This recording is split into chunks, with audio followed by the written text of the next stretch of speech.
Hey, welcome to episode 7 of ZapTalk. I'm your host, Joe Colantonio, joined by my co-host, as always, Alex Zapp of ZapTest. We also have joining us Greg Ahern, a veteran C-level executive fluent in boardroom dynamics, and Anna Royzman, a QA visionary with deep experience leading quality teams through change for a no-holds-barred conversation about the huge change rippling through the software world, from headline-grabbing layoffs and AI disruption to what real resource optimization looks like, both in the QA trenches and in the C-suite. You don't want to miss it? Check it out. Hey, Anna, Greg, welcome to ZapTalk. Pleasure to be here. Hi. Great to have you. All right, so Alex, in the pre-show, we were talking about top of mind right now is layoffs. And I know Microsoft just had a pretty big layoff. I think it was like 6 to 10%, but they actually attributed it to AI. So I thought maybe we'd start with that. What do you think? Yeah, absolutely. I mean, I've been following their story for a while, and they had actually a couple of weeks ago, they had a main stage with Mark Zuckerberg, Microsoft CEO, and actually he stated, the Microsoft CEO stated that they doing 30% of coding through the Copilot, so it's autonomous. And to me, it's a big red flag. I mean, it's a start of the movement. If the guys like Microsoft start in the first move, it's starting the trend, pretty much. Greg, what are your thoughts? I know you have some access to like what happens behind the scenes in the boardrooms. Is this something that is this just companies following one another? Or is this a real thing like this, getting real value from AI? It's definitely a real thing. I mean, we're seeing reduction in time it takes us to do coding. Um, but it goes both ways. Sometimes it's we implement, we ask some type of AI system to help us with a piece of code, and it gives a good answer and speeds up the process. Other times it gives completely wrong answers, or it changes something that was fixed earlier and you have to redo it.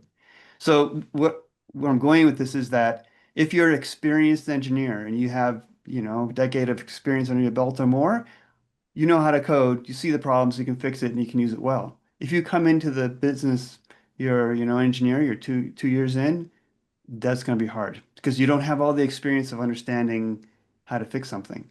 So when a company says, I think we're just going to lay off 30% because we had a reduction of 30% in billable time towards people developing this code, I kind of wonder if there's something else going on, like the economy, and they're just saying it's AI. Right. AI definitely has an effect. No, don't get me wrong. And some companies I've spoken with are thinking like, well, maybe we need to raise our rates because it's taking us less time. Our billable hours are going to get all messed up. We need to raise our rates now. And plus, we're only going to keep the experienced guys, so we can bill them at 350 an hour or whatever, right? And so this whole thing is shifting right now, and it'll be interesting where it's going to lay out. But I think a part of it has to do with the economy, and they're saying it's AI, and AI is definitely making things go faster, but we may be going too quickly. More errors are going to happen, which comes back down to testing and making sure all the stuff is done right. So Anna, curious to get your take on it. I know you run a lot of events, you speak with a lot of hands-on QA, you speak to directors, leaders of QA as well. Are you hearing the same thing? What's the perspective from, basically our side of the aisle or where we stand? If I'm representing the QA community, yeah, people are mostly on the fence. And rightfully so, but the reality of business, it's the reality. So whatever you've seen in Microsoft, it's what's going to happen. And you cannot just say, no, we don't like it. We have to do something about it. So number one is educate. So I would think that education is one of the things that are important. And like when I hear Greg talking about, and he is in a C-level position, so he is the owner of a company, and he said, yes, it's reality. So for QA to say, no, it's not, it's useless. So accept the reality. This is what I would say. And the second of all, try it out. So I am also a practitioner. I don't just talk, I am working. I'm hands-on. And I know how to use AI, and I know where AI is good, and I know where it saves time, and I can tell you not where you expect. If you want, we can talk about it later. but I'm seeing mostly AI saving time and cutting costs in domain knowledge. It's really time saver. Because for QA, for testers, the major value they add to the company is when then they understand the whole system. And that is something that you used to be able to like do in like you needed a year to understand. Like, for example, you come into financial company and you don't know the whole extent of what financial business is. So you need to learn a lot. Right now with AI, it's at your fingertips. You have a lot of knowledge that you can just like, I'm not saying Google, but you can type in with ChatGPT, you can have different conversations, but you can understand the business better. And I think it really helps expert QA to be even better at their job. Introducing you to ZapTest AI, your ultimate AI-powered solution designed to streamline, simplify, and revolutionize software testing from start to finish. ZapTest AI empowers your team to automate smarter and faster, transforming how you approach test automation. Experience the future of automation firsthand. Book a demo now and let's zap. So that's where I am seeing you cannot deny it, it's coming, but not in a place where you expect it to be. Right. Not with So- QA, kind of not with QA automation. It doesn't do all the testing for you. And Alex will be talking. I have seen Alex, some of the latest tools which use AI. You have to be an intelligence behind the tool. It's the human is an intelligence behind the tool. But there is other places where it definitely saves times and money. Absolutely, Anna. So what I wanted to add to this, and I agree with what you said, what we see in the market, and I'll talk to a lot of, the specialists in our field because I'm running them as myself. So because I like to be in the trenches, I have to talk to people because I design software. I have to understand the latest trend and process to understand how better to design feature that will complement the process. Because if a tool without process, useless. So we always adapting because the AI evolves so quick. In the 30 years of my experience, we never have seen such a jump of the technology on such a rapid basis, and it's obvious today. We're already a couple of years into AI, and we're all IT professionals, right? But what I'm trying to say, what we see that pressure in the process shifts from coders to subject matter experts, and this is where my focus as a tooler lay on. So instead of we used to build for 20 years, we used to build tools for coders, for automators. We used to be to do easy to use, lightweight coding technologies, right? Now, because of the copilots of sort, write code much precise through AI, of course, right, than humans, and it's obvious. So the coders not necessarily such a hot seat anymore, right? So the pressure we're shifting right now on the subject matter expert. So we have a tools, and you've seen it, that allows subject matter experts that understand what needs to be automated, that possess, as you said, domain knowledge of the applications and the business flow, right? To drive automation themselves with the lesser help of the coders. So, and this is the trend that we see as well, but due to AI, and this is in my mind, AI, it's Internet 2.0. How Internet changed our, kind of all the lifestyles and all the communication styles of the humanity in general, the AI shifts us even farther and the higher speed than it used to be. I had a question for Greg. Greg, one of the reasons why we wanted you to join us today, community of our listeners, predominantly engineers. Mm-hmm. And in the enterprises, engineers don't have a much exposure to the decision-making by the board of directors, by the executives. Can you enlighten us, basically explain to us and to a community how the decision made? Do the boards have any kind of calculations of the productivity adjustment based on what they adjust suggestion for proven budgets or not? How the execs taking it? How it all goes down by the time it's get to the workforce, pretty much. Yeah, so I not no is often the question to that. Like they don't have formulas they do. I think it's really important for, Anna's team to bring that information up into the board meeting so they can understand, if you do this, you're going to have a savings of this much, but you're going to have a risk of this. And from the board standpoint and the C-suite, it's like, how fast can we get this out? We need to beat our competition to get this out quickly. We need to make our revenue goals in the next 3 months or the next year. And that's what's pushing it. And that, especially with public companies, and get the pressures even more abstract, right? So, because you can make your numbers and still not do well in the IP world, but the IPO world. But so I guess what I'm saying is the most important things they're thinking about are the finances of the company, and they're not always so concerned about the risks of the product. Because in a lot of companies now just push stuff out. I mean, look what happened with Google. OpenAI pushed their product out. Google had the stuff working on it for a long time. They were nervous about sending the stuff out because of the risks. And then they had to push it out quickly.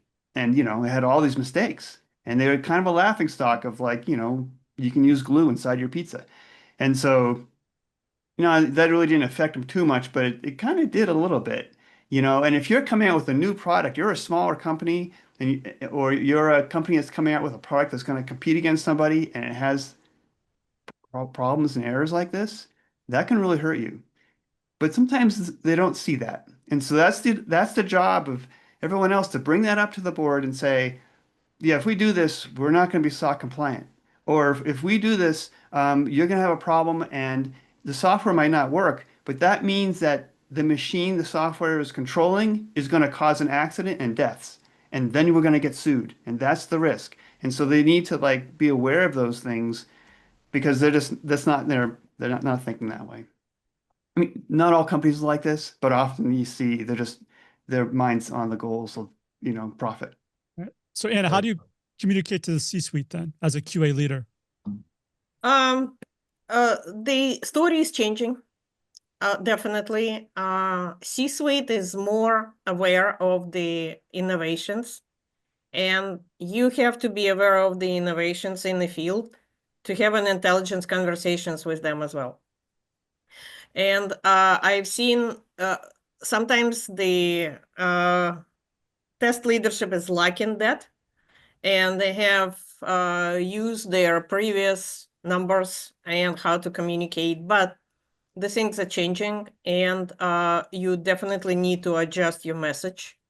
And I think your message should be on resource optimization, honestly.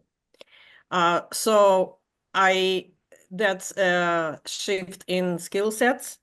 That's also a shift in education and learning as well. And I think those conversations should be happening with the C-suite, because you cannot just say, yeah, tomorrow we're going to use AI and we're going to save us 30%. There is a learning curve that needs to happen. So for example, these big Monks companies, they implemented AI like copilots or stuff like that as part of the workflow. So people have to, for the last 2 years, they had to use it. So people, if you work in Microsoft, you have to use it. You cannot just no, I'll learn it tomorrow. But it's a company mindset shift, and it's coming from the top. So when we talk about the resource optimization, then the conversation should be, okay, is the company going in this direction? Are we changing the whole, how we approach things? Are we, if it's the case, then we need more robust, let's say, processes and learning opportunities for people. Because one of the things with AI is it's definitely a resource optimization. It's really your... when you know how to use it, it can save you time and money, but only if you know how to use it. It's not, it's like half-built tool, let's say that. It's not uh, it's not replacement for you. It's your tool. It's your companion. It has some interesting capabilities, but you have to master them. So that should be part of the conversation with the C-suite. Yeah, I Like, think you have a couple good points there. One is I kind of look at it not like we're going to remove everyone that because we can save all this money. I kind of look at it like we invested all this money in these people. Let's retrain them and use them in other parts where they can be deeper engaged in their business instead of doing more mundane things. There's another issue here, which is that there's a lot of misunderstandings with AI, and we're all in it, so we have a better idea, but a lot of people aren't, and they just don't understand what it can do and what it really can't do. And that education piece is happening now. And that's affecting the C-suite and the board because they just they see something on the news, they talk to someone else. Yeah, you can do this. Great. Hey, I did this in ChatGPT. We can just do this, right? It's like, well, not exactly. And so that's the risk piece that, we have to think through. Now, there are other, in the testing world, things can be sped up, no doubt. I mean, we could be testing faster for smaller pieces of code, and when those different pieces align with other engineering groups, we could test that little piece right then and there, and the AI can identify those things that need to be tested. And that's a huge time saver, and it's going to speed up the process of building, and it's going to allow us to see errors earlier in the process and fix them. So, I mean, this is all great, and it's definitely going to improve things. Does that mean we're going to remove our testing skill set out of the company? No, but this issue of like you just went into a finance company, you're building finance software, and now you can learn all about their financing world quickly because of AI. Fantastic. AI is changing everything. So why is testing still stuck in the past? It's slow, manual, and holding you back. ZAPTALKS makes testing effortless. AI-powered and code-free with one script to automate once and run anywhere. Faster releases, bigger impact. No code needed. ZAPTALKS. Automate everything. So, yeah, there's not a straight answer for this. Put it that way. So, Anna, I have a question for you. Thank you, Greg. That's valuable. As a QA leader, let's say you have a conversation with your exec, right? And as the director of QA, you've been asked to optimize your efficiency 20%. What would be your action within the enterprise? I'm not standard QA leader. I already optimized, let's say that. So what have you done to optimize it? What have I done to optimize? And I've done it for the last many years. All right. Number one, resource optimization starts from identifying the skills of your group. And that's number one. Number two, you're creating an environment where people can show off those skills. And sometimes you don't know if you hired the person for one job, they also have extra skills, and on the free time, they also like doing some development, for example. And you never know because you never talk to them, but those skill set are their drive. So they interested in doing it. There is like, I'm talking about one person, but we're going to be talking about different. And if you give them the area of work where they can enjoy it, then it totally optimizes. That's already number one optimization because they really want to do it. They can do it in their spare time. They want to learn, they want to research, they want to like pair with somebody, but they're excited about stuff. So I think the excitement about the job that's number one, resource optimization. Number two, using the tools effectively. Sometimes the test automation tools, they require the skills and maintenance. And if you create a huge number of tests for automation, you will be spending days and days every day. You can run it and you spend the day debugging. That's not efficient. So robust test automation suite that hits the business workflow. That's my number two optimization tactic. And that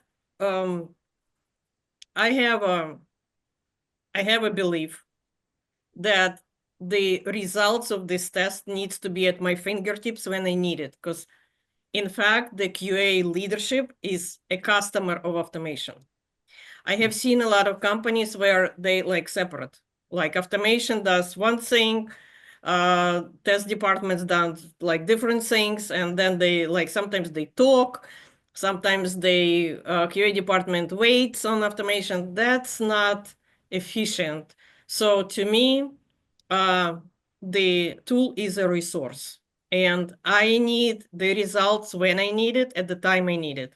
If I'm, for example, in a fast release lifecycle and we have to release tonight and test automation is not ready for me, then it's useless. But it's a hard conversation because sometimes test automation becomes kind of an entity in itself, but it shouldn't be the case. So that's, and I think, Alex, you understand that because you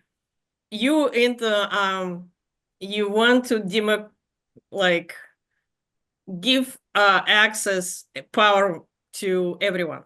And I think this is where the resource optimization is also happening, when everyone can get the test automation when they need it. Yeah, so I wanted to kind of complement what you said. That's what you said is that you see efficiency in the centralized and the automation efforts. So sort of automation hubs, right? Where the automation being done and served as a line of service within the enterprise to different groups. I think so. Testers. Yeah. Right. Let me ask you another question, and maybe for you and Greg as well. Okay. Resource optimization, right? Yeah. What would you do to save your job? And that's a pressure into anyone. All of us, we here to do our business, to provide for our families and what's not, right? So I would do for my job to walk beyond what I expected to do. You know, I'm a big fan of Tony Robbins, and I learned a lot from that guy in my career. And one of the trainings that I've been through about business, the formula is very simple.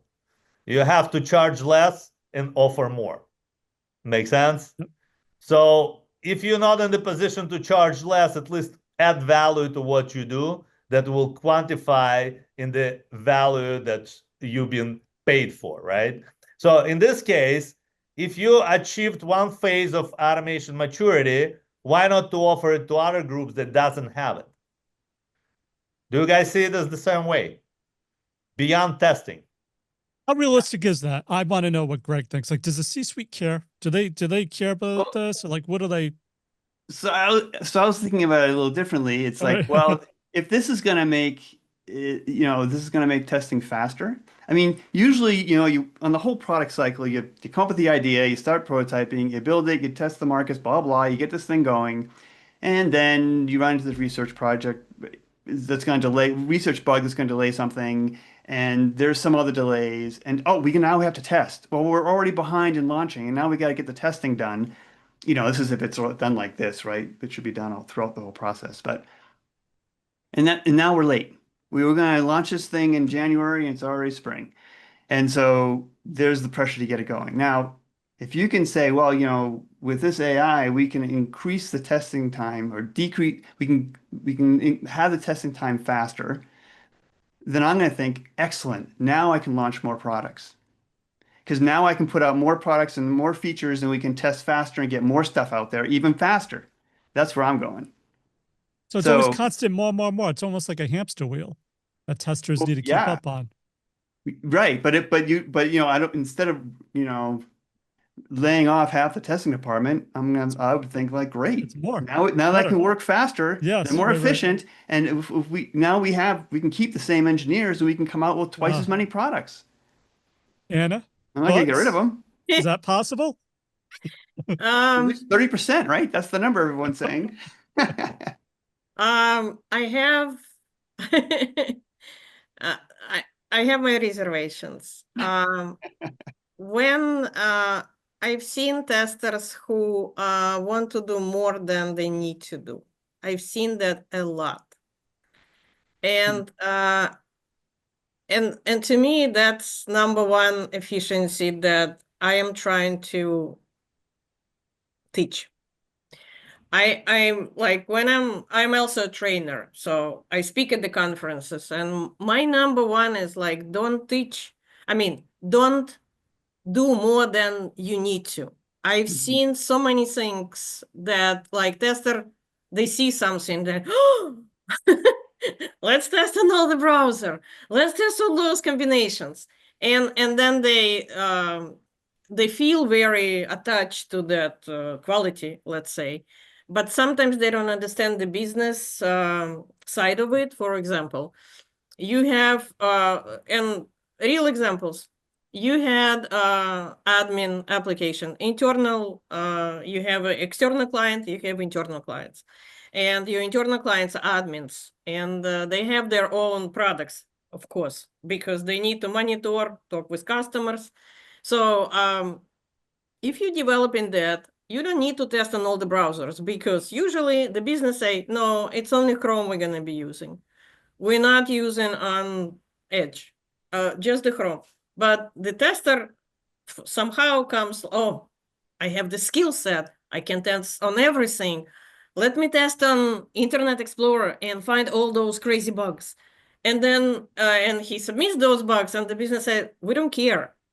And then it becomes a disconnect. It's like, yes, we know that you're great, but you're not business oriented.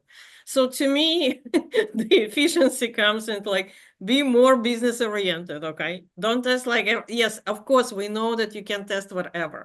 You know, Right. you come outside and like the whole world is like a testing sandbox. But no, you have to be very much business oriented, because you have to know what's really important for business and what they don't care about.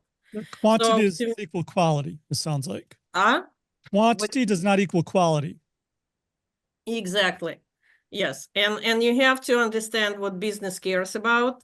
And you cannot come with them and say, hey, I have a blue screen, so what? You have to speak business language as well. Right. Like, you have to explain problems in a way that business understands and care about. Yeah. Telling me that you have 250 errors, I'm like, whatever, get on. Exactly. But if you tell me Exactly. you have an error that's going to kill this thing and it's not going to work and it's not going to accept Exactly. payments, what? It doesn't accept payments? Okay, we got to fix that one. Exactly. At ZAPTALKS AI, an automation hub isn't just a team.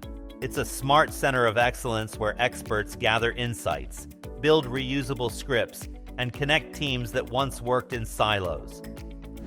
As teams perform tasks like QA, they develop reusable scripts, libraries, AI agents, and best practices, assets that can be shared across departments to boost efficiency. Absolutely. But what I wanted to ask you, so let's imagine you well set with the testing coverage, right, and automation. But still, you need to justify the worthiness. I mean, because you're facing the eliminating man hours. Would you go beyond testing? Because if you do automating testing processes, you can automate other process, operational process in the company within the same methodology and the same application of tools.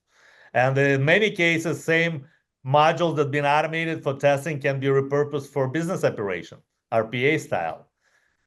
Would you do that? I think it's great.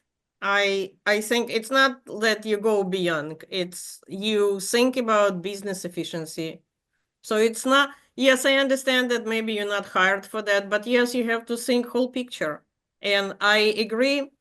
I always perceive quality, not just about the quality of code, but quality of relationship, quality of processes, quality of life. Mm-hmm. So if you, with your tools, you can make quality of life at work better, go for it. I'm all for it. I think that it's great. And if you're in quality professional, then think about the quality in the bigger terms. Awesome. All right. So at this time, we usually have a favorite part. My favorite part of this Zap talk is we try to stop Alex Zap with the real world. How would you automate that scenario? Yeah, it comes down to the person who's going to create the test.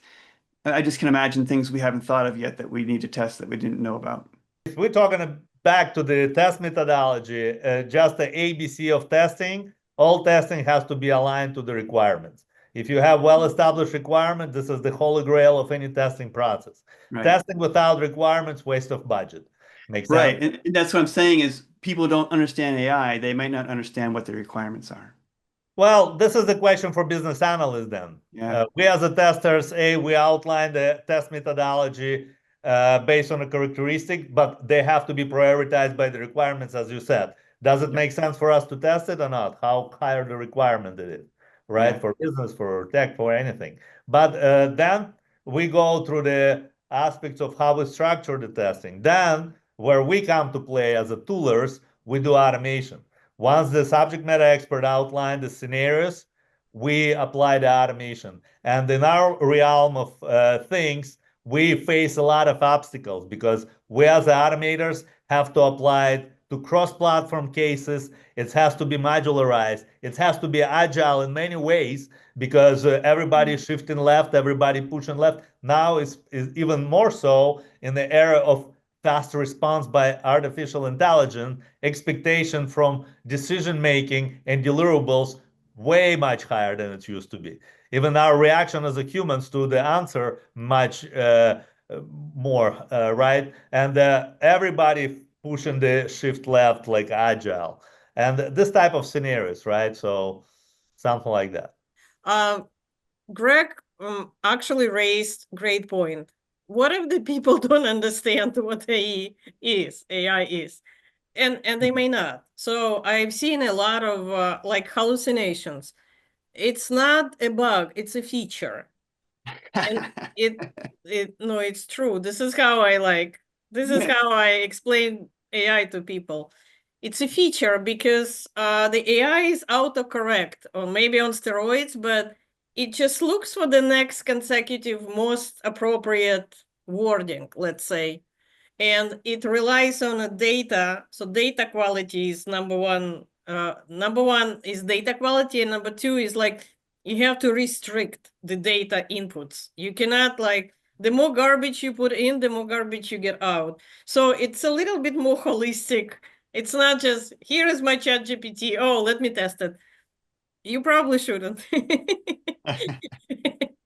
But if you have constraints, like you know that this data is you can control the data, and if you give more direct instructions to the AI, for example, because there could be some situations where there is legal or health threats, which is exactly what Greg mentioned.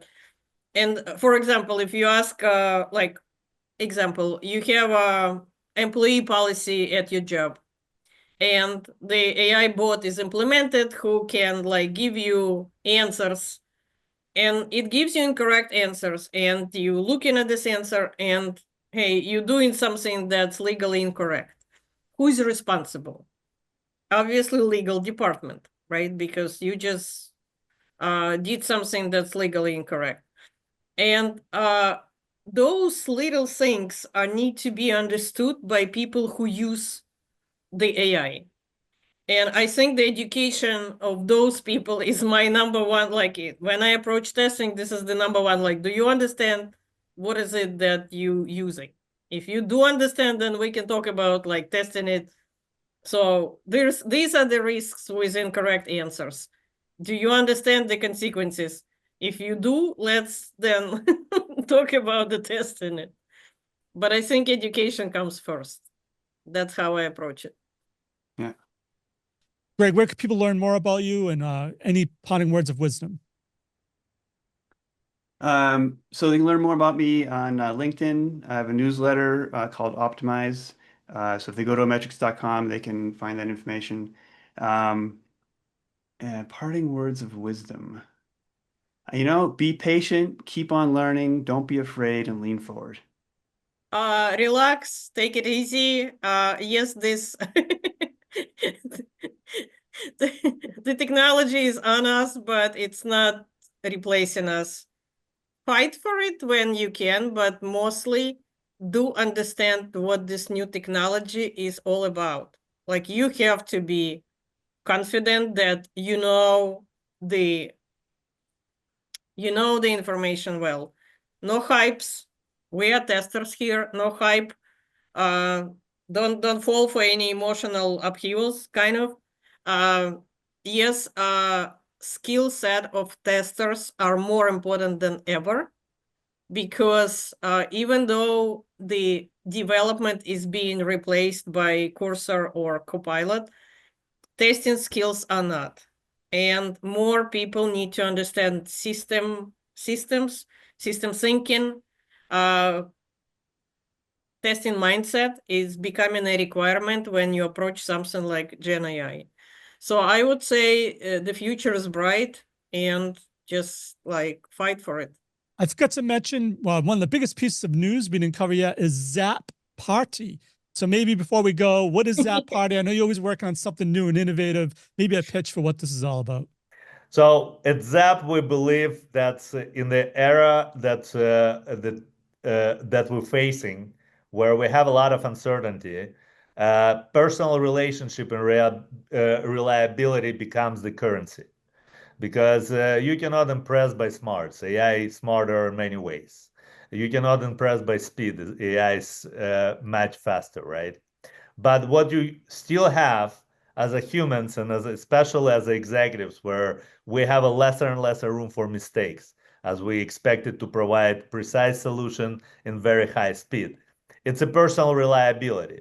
This is the group of people that you can rely, and in many cases, at the vendors like us, that our customers rely on, and we're helping them to win project after project, constant wins.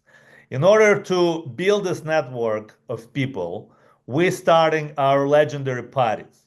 But this way, like we used to do it 10 years ago in Vegas with a lot of users and the HP crowd and what we used to do, this time I want to up it a notch.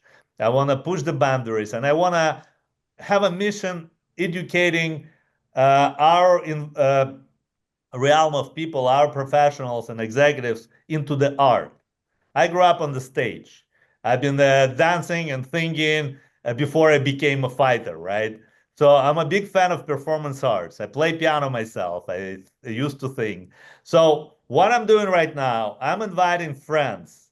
And we started in Miami with the very first party gonna be on the June 6th, the Bass Museum of Arts. We have a big gala. We invest in big budgets in that. We invite people that we feel that would like to be great addition to all the network into the Zap Club. And with that, we bring in all the performers, top-notch performers from Las Vegas, from other parts of the USA, and we hope for very good times. But most importantly, we're doing that to make friends, to make reliable partners that we can prove our worth, that will give us an opportunity to support them and win. And as always, guys, be happy and let's zap. Hello, meet Alex Zap Avatar, your AI-powered automation expert. No meetings, no delays, just instant, intelligent answers. I wasn't built overnight. I've been trained on thousands of automation scenarios, learning the ins and outs of ZAPTalks, software testing and RPA, business efficiency. Now, I'm here to give you real, actionable insights, fast. I don't waste time, and neither should you. Got a question? Try me now. I'm ready.